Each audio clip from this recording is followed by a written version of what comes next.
All right. Well, welcome everyone of the virtual workshop series, Shape the Trainer. We're thrilled that you have joined us today with our fantastic presenter, Doni, who I'll talk a little bit about in a moment. The session is focused on marketing and storytelling. And so who better than to be here with us than Doni, who is the director of Colab, which is LSD Marketing, and the editor-in-chief for Cultures Magazine. We are really thrilled that you will be sharing your experience and expertise with us here, Doni. As we mentioned, there won't be a PowerPoint. It'll be an interactive session. So please let us know if you need closed captioning by messaging me in the chat. Just to orient you to Zoom a little bit before I hand it off, if you are looking at a screen, if you're on your phone, you'll just be listening and we'll explain things as we go. If you are on some sort of a screen, you'll see the tab below, the tool tab, that will allow you for the chat feature. The participants, you can raise your hand, you can see kind of what's going on. And also there's the reactions of, thumbs up, clapping, all of those. You can mute yourself and unmute from that area as well. So without further ado, I am thrilled to present Doni. She needs no introduction. She's fantastic. And I will stop talking at this point. So thanks everyone for joining us. Hello, everyone. How are you today? I'm excited to be with you and talk to you about storytelling and using storytelling for marketing. So as Emily mentioned, my background actually is in both. I started out in science, if you can believe that, microbiology, but I've been a storyteller for a long, long time. My undergrad is it is in journalism with a minor in microbiology. And, there was an emphasis. Oh gosh, I can't remember all the terms. I have a actually long degree. Anyway, but I've been in journalism and storytelling and public relations since, well, I'm not going to tell you what year, you'll figure that out on your own, but it's been a long, long time. And then I received my master's in marketing, and I've been marketing for quite a long time. I pivoted from public relations probably within 5 years of starting my career. So I've been able to do both for I'm just going to say it, for the last 30 years. I'm so sad now. I don't know if I can continue. Anyway, so for the last 30 years, I've done both. I was a columnist for the Denver Post for 8 years. I've worked with some of the most major magazines around the world, Oprah magazine, The View, which is not a magazine, but a TV show, et cetera, et cetera. I just tell you all of that to give you an idea of how all of this comes together and how storytelling works for me. So can you imagine my excitement when all of a sudden, out of the blue, now the world really, or the marketing world, looks at storytelling as integral to marketing. That's something that I've always done based on the background that I just gave you. But it's so exciting to see that people really see the value in that. And so if you think of storytelling, a lot of people have different definitions for what that is, okay? We're gonna go over today what storytelling is. We will review what marketing really is, because everybody has their idea of what marketing is. I'll give you a tip. It is not graphic design. Not graphic design, people. Graphic design is graphic design. So that's my little hint. So what's storytelling? What's marketing? And then beyond that, how do you use storytelling to hone your marketing? Okay, we'll give you a 7-step framework that walks through storytelling, and Colab's actually going to be focusing on this year because, as with many of you, we are short-staffed. So we're going to pull you into the marketing game so you have a better understanding of how to create some of these messages yourselves or get started, and then we can help you hone them and then put the polish on them, which is where the graphic design starts to come in and some of the other materials that are part of marketing. But more than that, the biggest thing I think we'll cover today is the clarity of your message and how that helps your audience take action for whatever it is that you are trying to do, okay? I'm gonna play you a couple of videos throughout the day, like we're here all day, throughout the hour.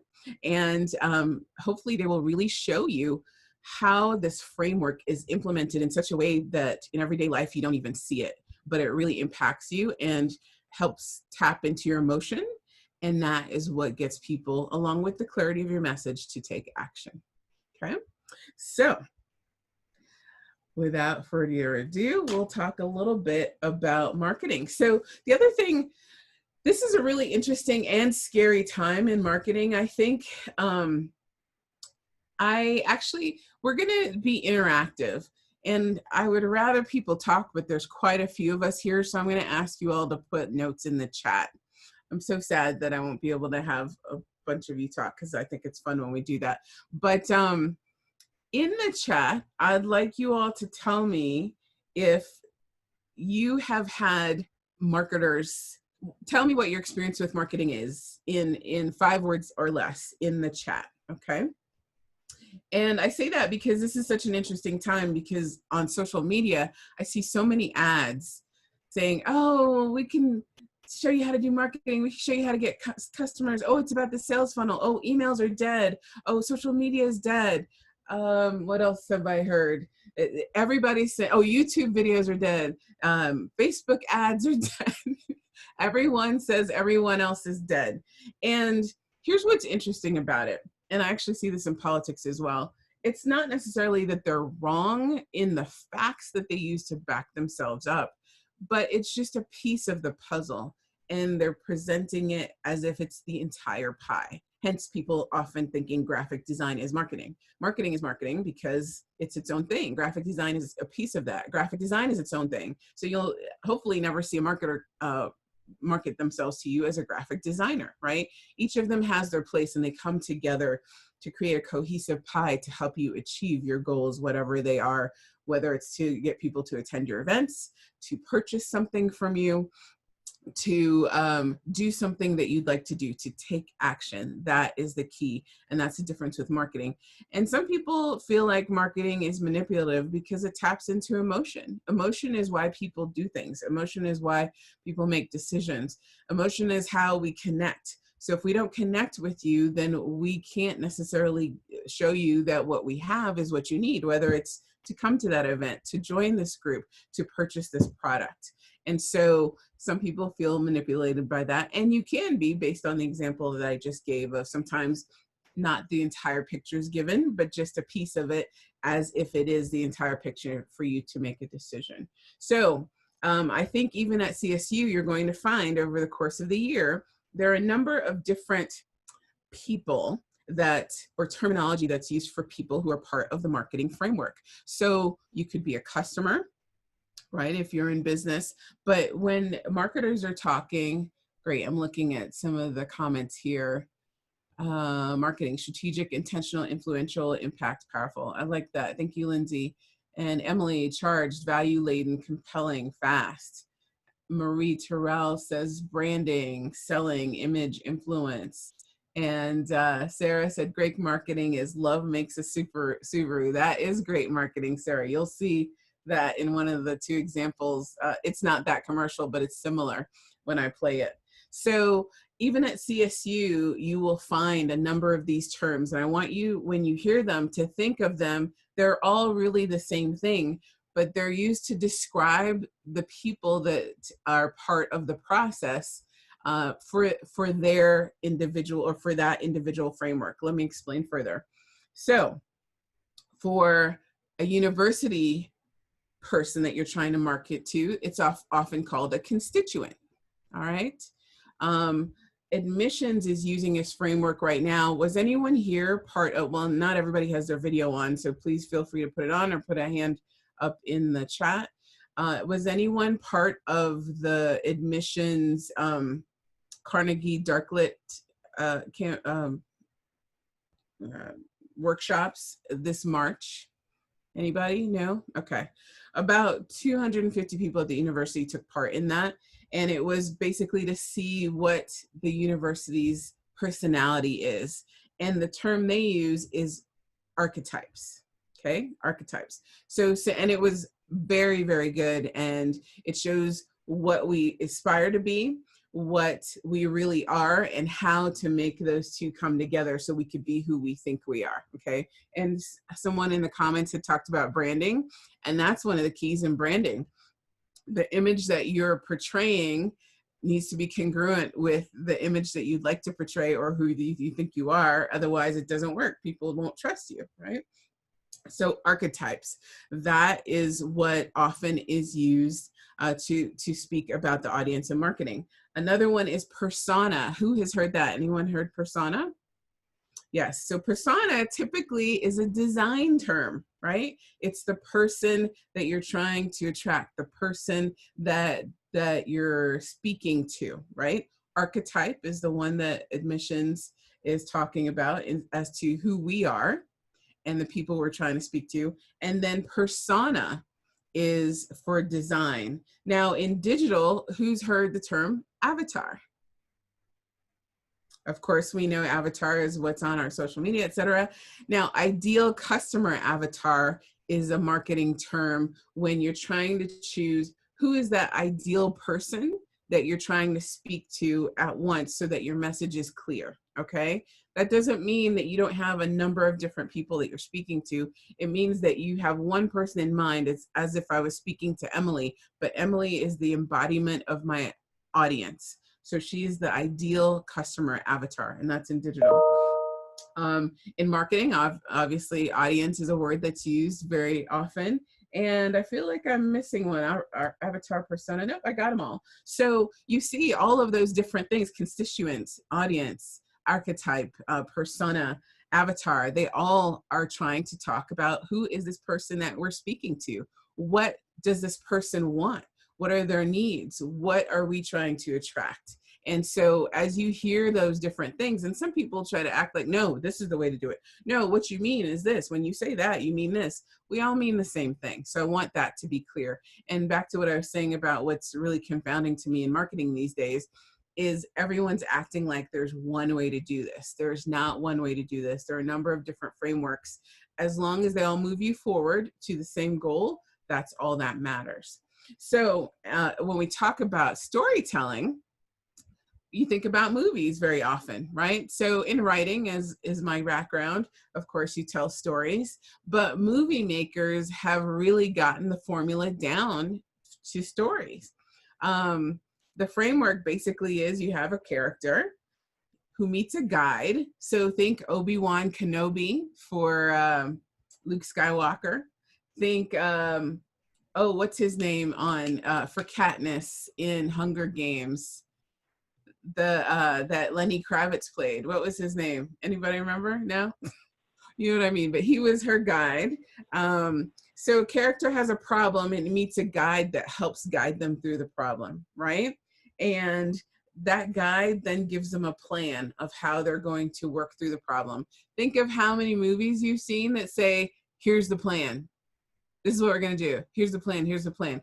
When you watch, the next time you watch a movie, I want you to pay attention to that and see how many times they go, here's what we're going to do. Here's the plan. Okay. Cinna. Yes, thank you. Cinna was Katniss's guide. And then in our marketing framework and in movies, they have a call to action. So what are they going to do? What's going to be different? Let's see. Rafiki from The Lion King is the guide. Which one was Rafiki? I can't remember. It's been a long time since he was the baboon. Okay. Remember who you are. Yes, that was good. And Kravitz was perfect, Emily. The baboon, yes. So yes, you'll notice there's always a guide because the hero is not the strongest character in the story. The hero is the person who is going to develop. The hero is the person who will transform. So they go from weak to strong. They go from insecure to confident. They go from unsure to leadership. Whatever the case may be, the hero will transform. So you never want to be the hero of your marketing, okay? You never want to be the hero of your marketing. That positions you as the weak person. You want your client, your customer, your student, whatever word you use for that person, to be your hero. And you are the guide that guides them to their transformation. All right? So, the guide gives them a plan, calls them to action, and then hopefully that leads to success. Sometimes that leads to failure, but let's hope not. If it leads to failure, you would have another rebirth and another set of story that happens. All right. So it's key to have a problem. There's always a problem to overcome. You always want to tap into that emotion that happens with that problem. And I think I'll take this time to show you one of these commercials that do that. So what's the reason I'm showing a commercial is because that framework that I just shared with you happens in just a short period of time. So here we go. I'm about to share the screen. And then I'd like to hear your thoughts on this commercial.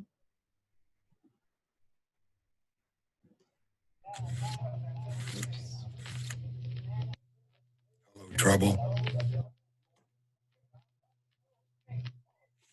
It's been a while since we last met.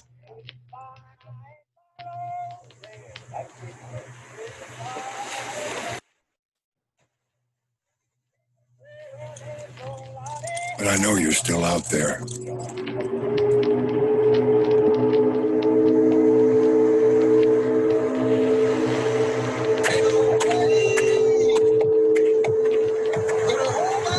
And I have a feeling you're looking for me.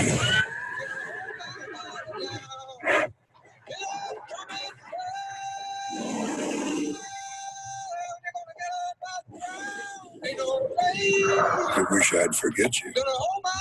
Don't you, Trouble? Going down the river, Gabriel. Put your foot on the land and see. Gabriel, don't you blow that trumpet till you hear from me. Ain't no grave gonna hold my body down. Ain't no grave gonna hold my body. Perhaps it is you that has forgotten me.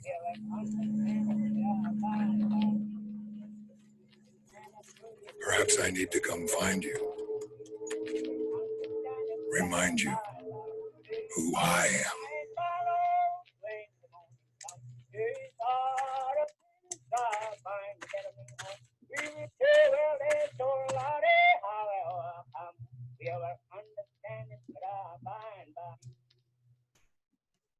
All right.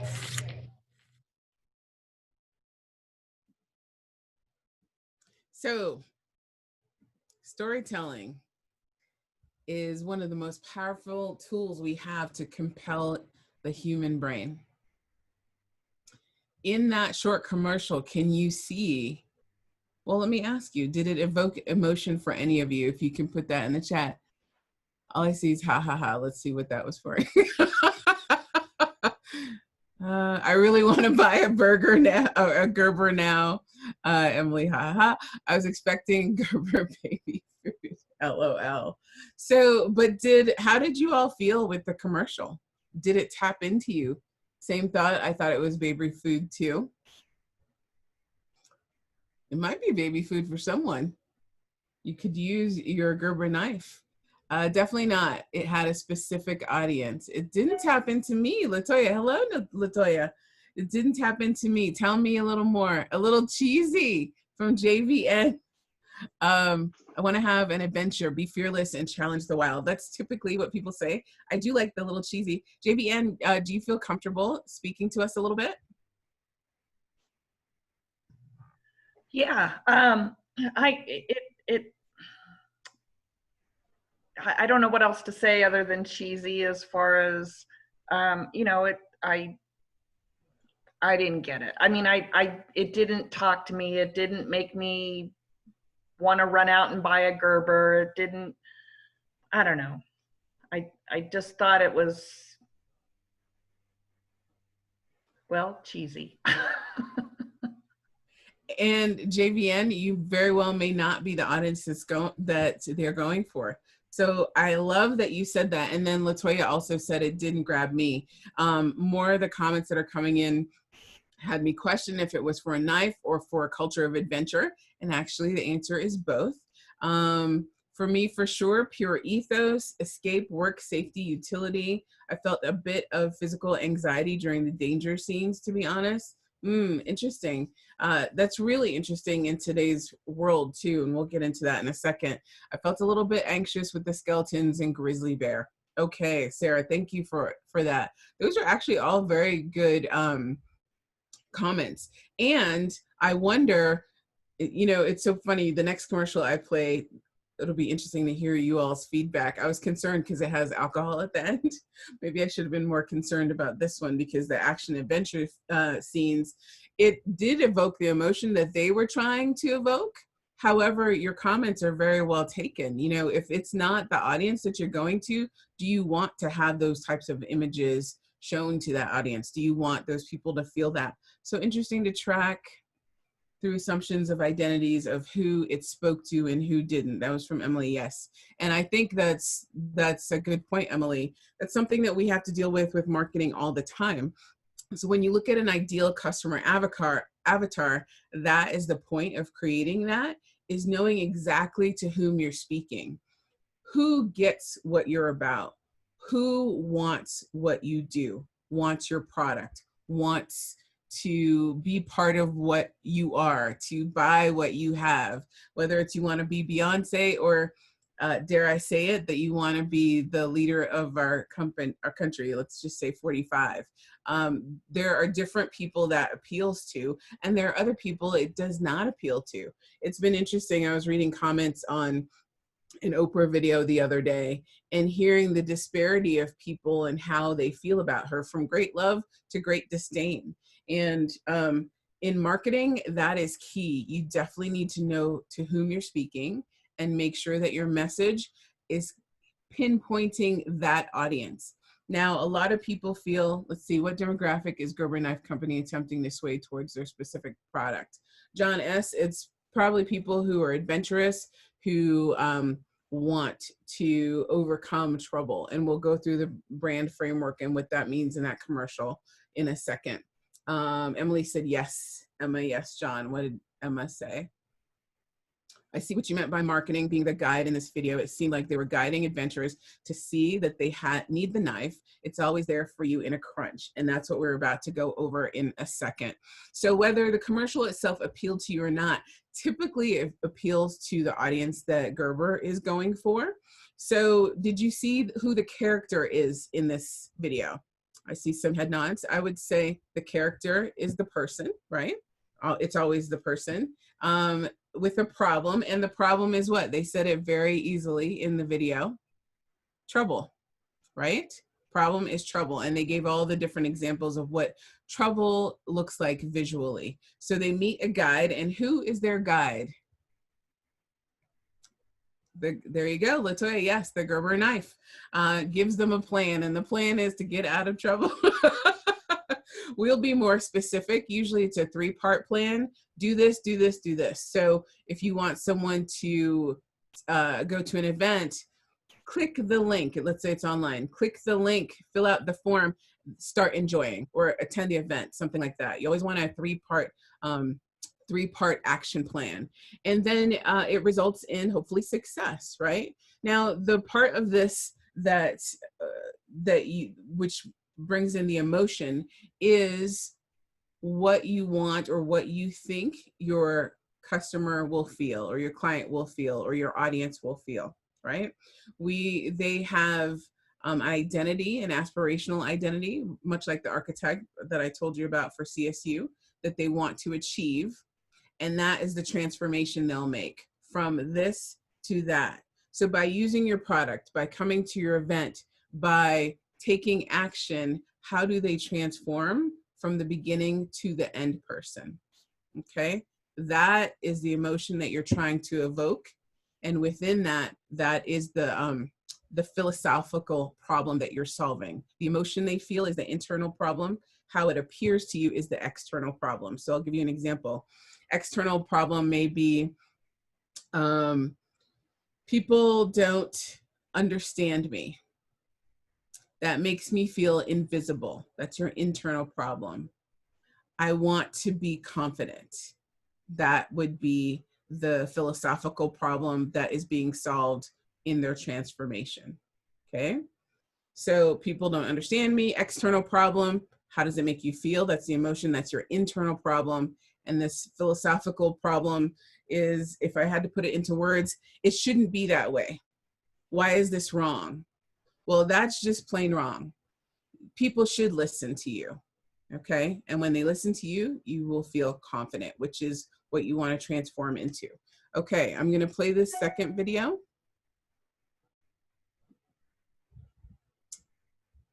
And I think this will tap into more people. Let's see. Oh, hey, Doni, it comes in a little bit just, I don't know. On mine, could you put closed captioning so we can read what's going on if they're saying anything? On the bottom right, usually. Yes. Thanks for that reminder. And I think I actually accidentally closed all of my, I think I closed my video. So while I search for it, I'm gonna have you all do an exercise. I would like you to think through a problem that you're trying to solve, a story that you would like to tell to achieve an action, okay? As you think that through, I'll look for this video, and then we're going to workshop with a couple of you to put that story into a framework, the 7-part framework that I just gave you, okay? So as you're thinking through that problem, I'd like you to think who it is that you're trying to attract. What's the problem? And the problem will have 3 parts. In that problem, what's the the external, so how the problem looks on the outside. The internal, how the problem makes your audience or your character feel. And the philosophical problem, why that problem shouldn't be, why it shouldn't be that way. Okay, those are the 3 parts of the problem I'd like you to figure out. And then figure out what action you would like them to take. All right, so I'll give you 5 minutes to walk through that, and I will find my video.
Okay, 2 more minutes.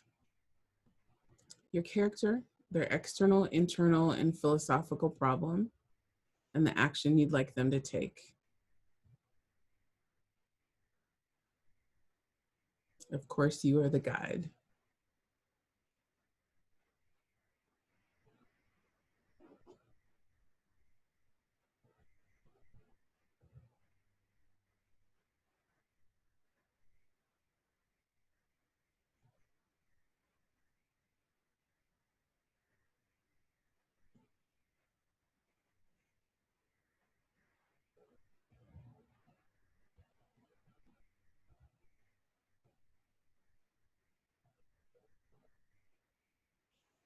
One more minute.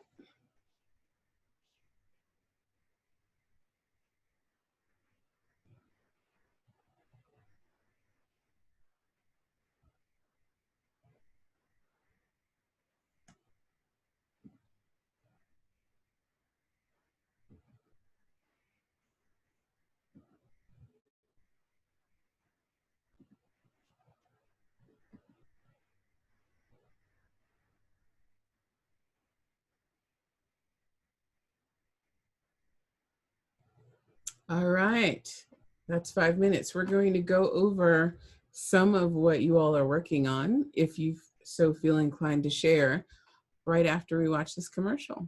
So here we go. I'd love to hear your thoughts on how this one hits you. Evening. Evening. May I ring that up for you? Yes, please. Have a good evening.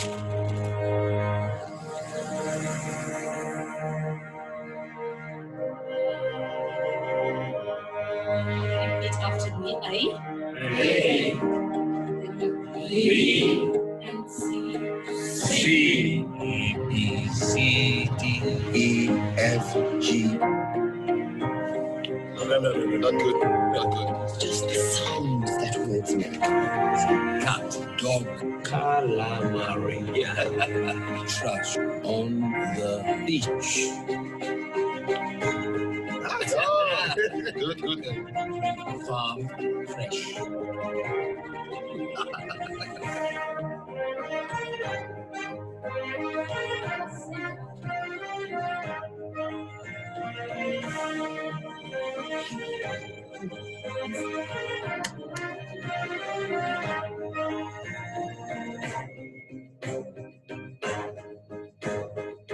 My son and I moved to the grass. That's a gold star. Unbelievable.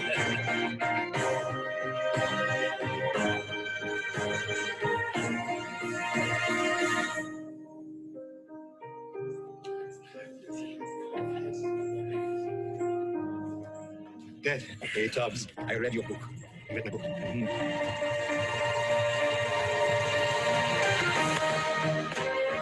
Barman, leave that man with balance.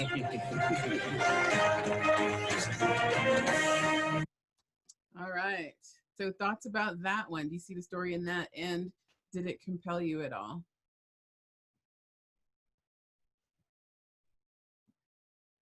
Hopefully better than the Gerber Knife Trouble video. I see some smiles, but no comments yet. How did that one make you feel?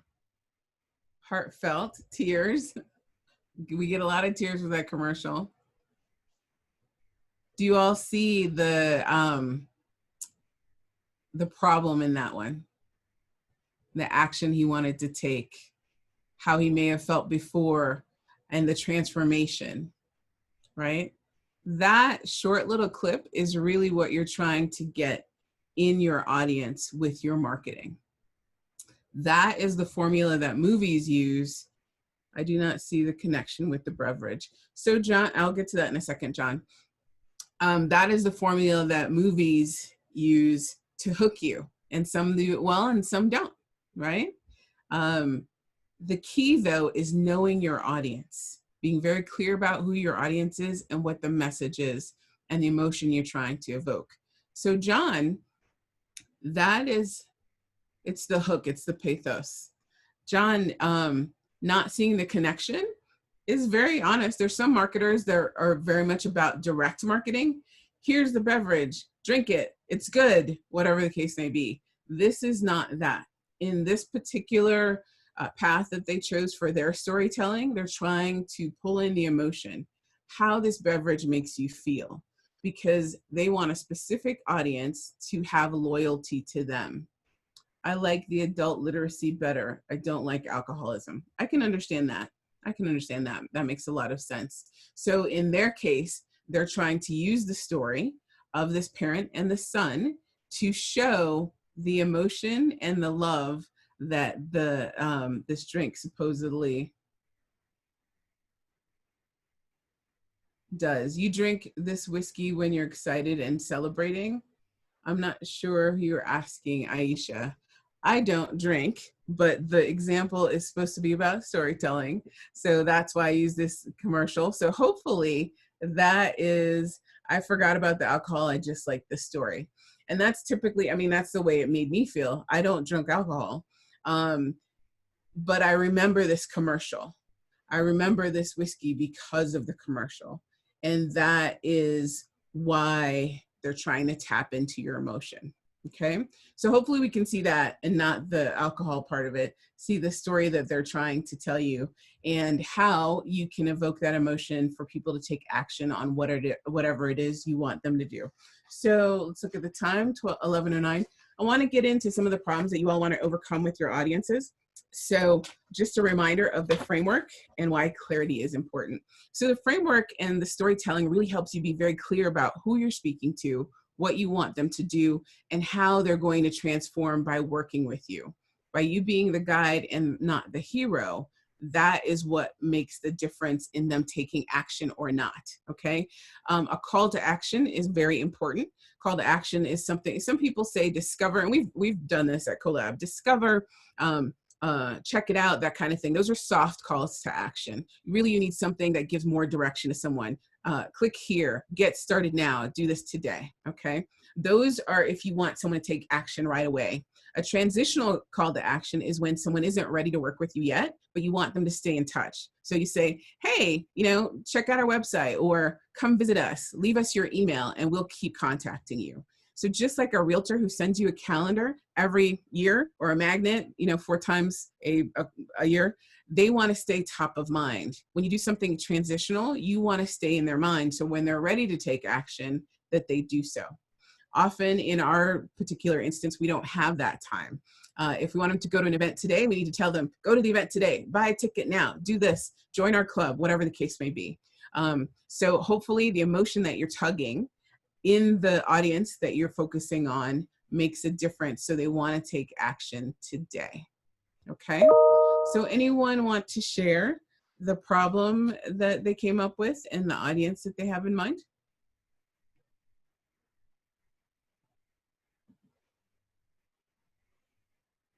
No takers? I'll do it. Okay. Okay, so the audience is students with academic struggles. Mm-hmm. The problem is student not seeking out help and resources. And then I put external, I'm not sure if I did this part right. External is seen as easy to get help or to ask for help. And then internal, shame and embarrassment of needing help. And then I forgot I put action steps. So set up an appointment, in the meeting, being honest about struggles, and then making a plan to act. That's what I have so far. I love this. And here's why this is good. Let's go back to the beginning. Always think in terms of the problem from your client or your customer's point of view. Okay. Mm-hmm. So your character's point of view. We'll just use character. So what was the external problem? Not seeking help? External problem, it's easy to get help is what I thought it would be. It's easy to get help or seek help. From the character's point of view, they're thinking it's easy to get help? No, I was thinking from the guide's point of view that it's easy. Okay. So from the character's point of view, because that's who you're trying to tap into, what do they think is the problem? I don't have it. There's nowhere to get help? Is that what they're not thinking? Sure where to start, maybe? Okay. Maybe. Or maybe I need help? Oh, okay. Okay, so external problem, I need help. Mm-hmm. Internal problem, I think you hit it on the mark. I don't want to ask because I'm embarrassed. Mm-hmm. Does that sound correct? Right. Mm-hmm. And the philosophical problem that you'll solve is it shouldn't be this way, Gotcha. because we're here for you. Mhm. Okay. You ought not to have this as a problem because we have a solution. Okay. This is just not right. Being embarrassed because you need help is just not right. That's the philosophical. Does that make sense to everyone? Yep. Mhm. Okay, good. And who is your character? It's just students in general? I guess I narrowed it down to like students that academic struggle. Okay, perfect. That's great. That was my next place to go, because you want to pinpoint your audience. So let's say you had said students, we would have broken it down into different types of students. But yours is perfect because it cuts through all layers. It's just students who are having academic issues. So you know exactly to whom you're speaking. Okay, perfect. So we talked about the problem, and then you're the guide, obviously, or your organization is the guide. And how are you guiding them to success? Is that part of the action steps? Or it's basically the programs you provide. So it ought not be this way because we provide right? Then it's action, because you want them to take action to take what you provide.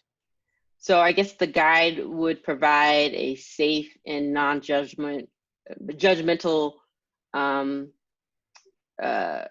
environment to seek out help and resources. Yes, and how can you say it more briefly? So in 1 to 3 seconds that you would catch them. No judgment? I don't know. Safe, you know what I'm trying to say. Safe, non-judgmental resources. You'd be more specific on resources. I don't know what they are, so I can't, but you can be very specific. But see how you just tighten that up? It's everything you said. So I think what I would think is that the advisor is that resource. So I guess I'm not sure how to, again. So how would it kind of, the advisor. The advisor is the advisor then is the guide. Right. The resource is the solution. Okay? Yeah. Okay. Does that make sense? So instead of, it could be the center is the guide, the advisor is the guide, whichever, you pick which one works better for you, but focus on that. Pinpoint everything so it's very clear for the person to whom they're going to speak, where they're going to go, what they're going to get, that kind of thing. Okay? And even resources, like I said, you might want to pinpoint that a little more. And so for each type of ad that you give, you might want to say, boom, this is the resource we're providing. Make sense? Yes. But so could the individual be the resource? Does that make sense? Because often advisors are seen as like the resource, but is it? So I would say they could be the resource, but is that resource going to be available to them when they're not in the office with the advisor? Oh, okay. So what's the advisor giving? That's the resource. All right. That makes sense? Yeah. So the advisor would be the guide, and what they give is the resource. So are they, tell me what they're doing. I can't even think of an example because I'm not sure.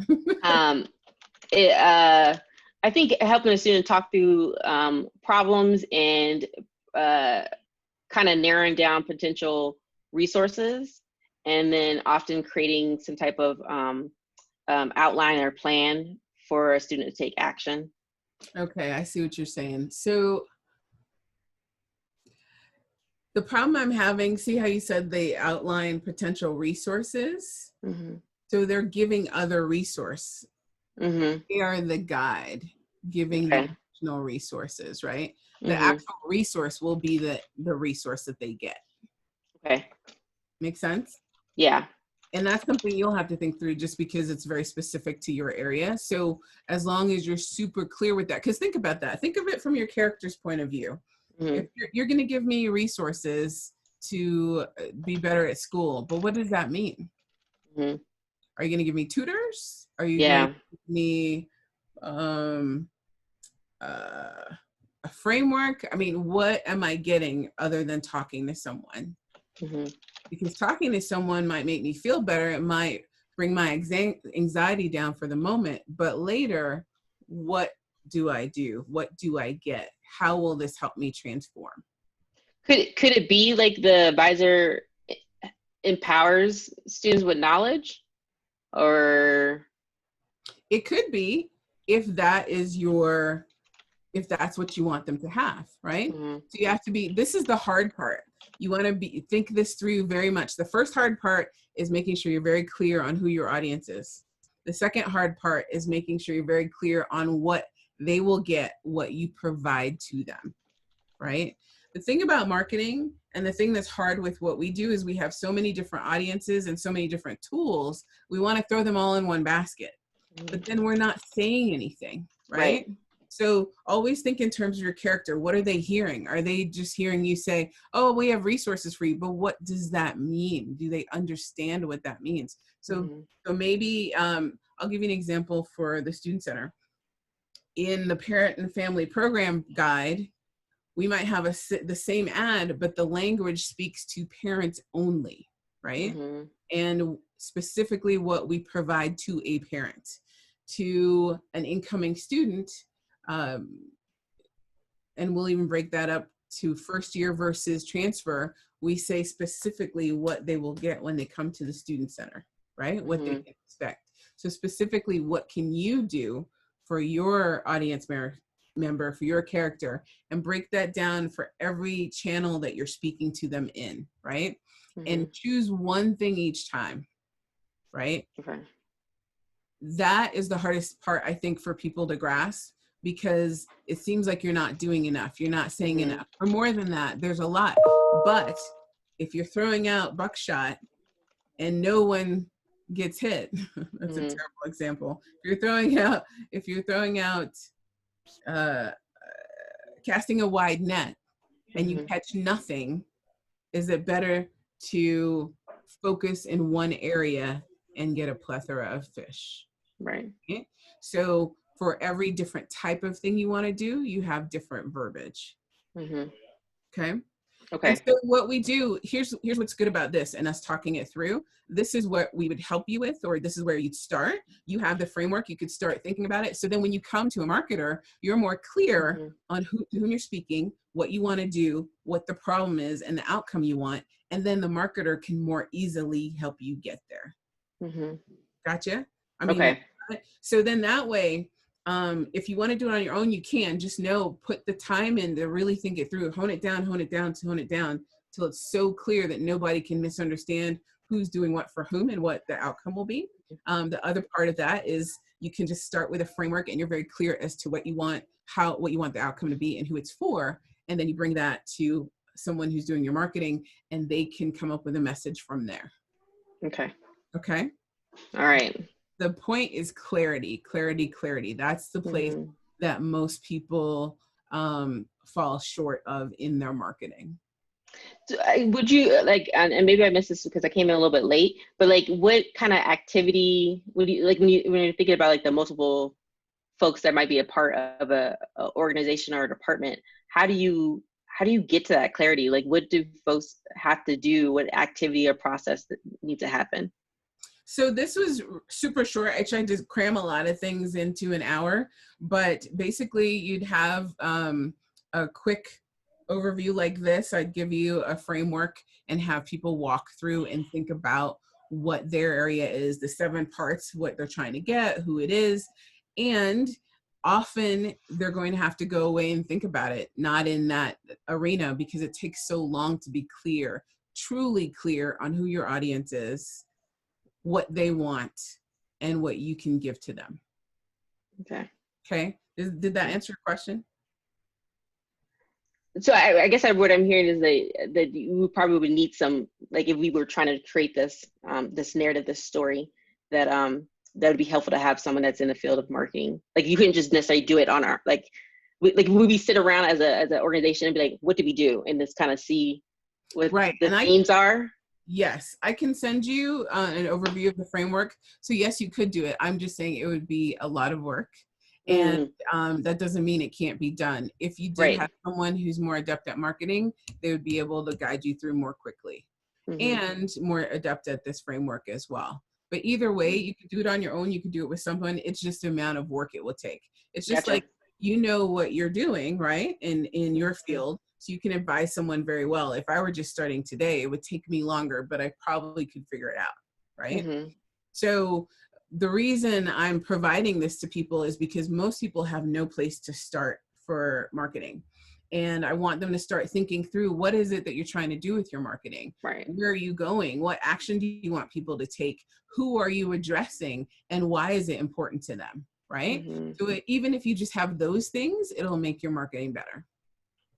For sure. Okay.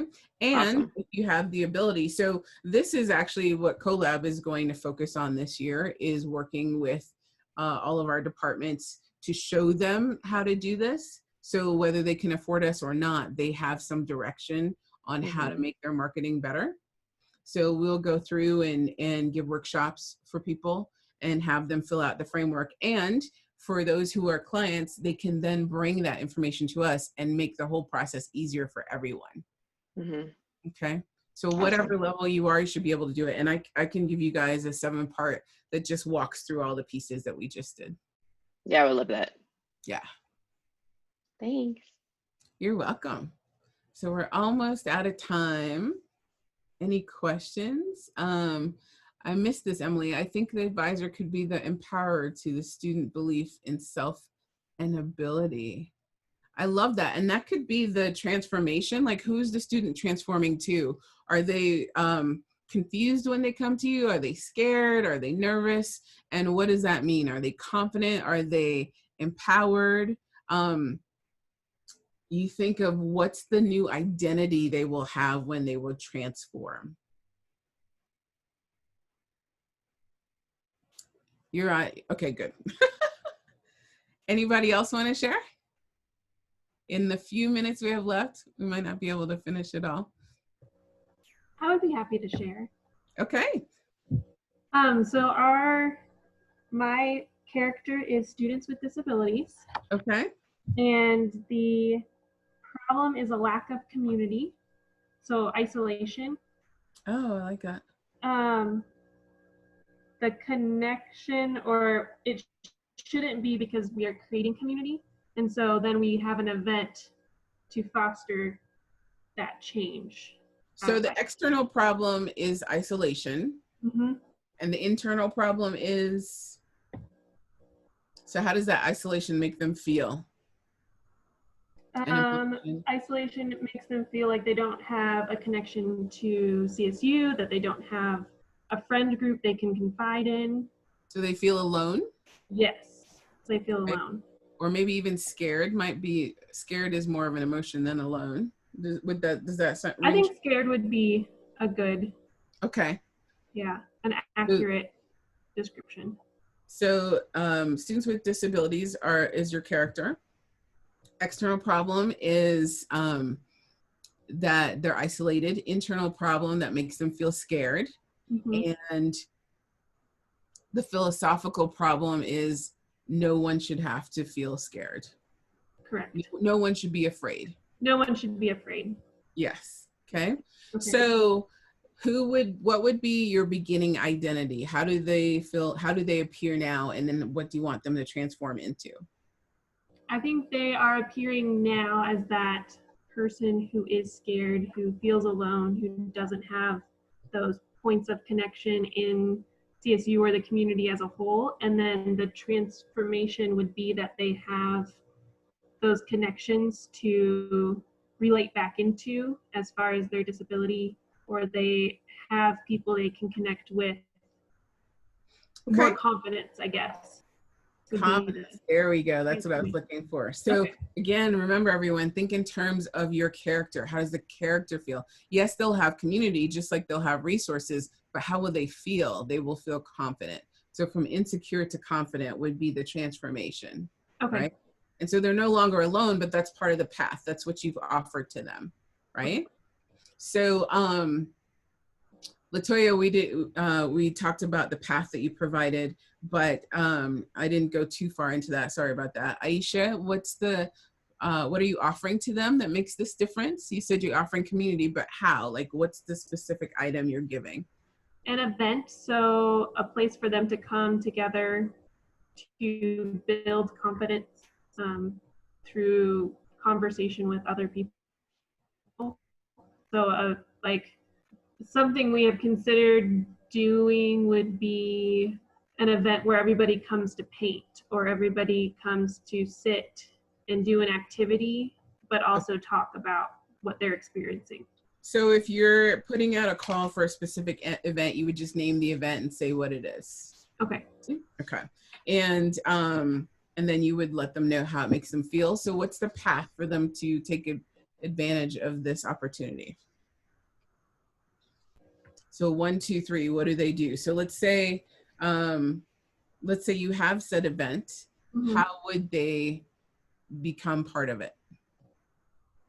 Connect via this Google Doc, sign up, show up at this certain time. Is that kind of the path we're thinking? Okay. Yep. And you can even say show up and feel connected, or show up. Okay. You along the way, you want to drop in things that you know they're feeling. You know, one exercise, because we only have a minute left, and I did cram a lot in here, so I hope it was super clear for you guys. But one exercise I suggest that you do is to come up with 6 successes and 3 failures. Language of 6 successes and 3 failures. So think of failure like salt. If you're baking bread or any kind of food, a little bit of salt makes it better. So you have to have failure. You have to understand the feelings of failure and negative feelings that your character will have, but then come up with a plethora of successes. And that language is language you'll use through all of your marketing, right? Sprinkle of salt, but then the success is the flour. You need a whole lot of flour to make bread, right? It won't taste so great if it didn't have a little bit of salt, right? But the flour is going to make it very successful. So think of at least 3 terms that mean failure to your audience, to your character, and at least 6 that mean success. And as you're talking, or if you provide it to your marketer or whatever the case may be, those are terms you can use going forward. Thank you, Lindsay. I'm glad. Oh, great. That's awesome. Lindsay says she had OCL's entire branding team attend. This gave us a lot to process through and help guide our future marketing efforts. Awesome. I'm glad you liked it. It's a lot, you know, and as you guys work through it, don't feel, if you feel overwhelmed, that's okay. It's overwhelming. Just keep working through it. And I'll give Emily, because we're at time, we're a minute over, I'll give her a 7-part framework so you all can access that and use it going forward. To make sure you get that framework, please fill out the attendance sheet and link. That will give us your email, and we'll send it at the end of the day with an optional feedback form. Doni, thank you so much for the time that you spent with us today, for that framework, and for your own storytelling. It was wonderful.